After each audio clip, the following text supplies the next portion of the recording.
يسير على خطى رياض محرز في الدوري الإنجليزي ويتألق من جولة لأخرى.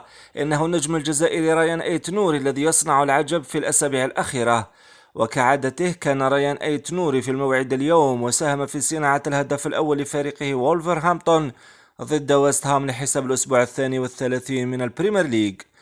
وفي لقطة لا يمكن إلا للمهاجمين القيام بها، انطلق الظهير الأيسر الذي تحول إلى الخط الأمامي بسرعة الصاروخ نحو مرمى ويست هام.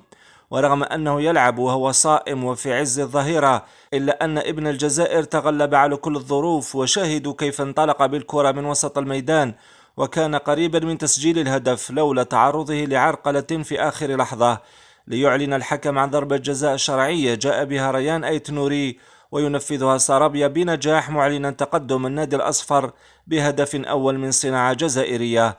ما شاء الله عليك يا ريان، والله يحميك من كل عين وسوء. ما رأيكم في تألق الجزائري ريان أيت نوري؟ شاركونا بآرائكم في التعليقات، ولا تنسوا الاشتراك في القناة وتفعيل الجرس ليصلكم كل جديد.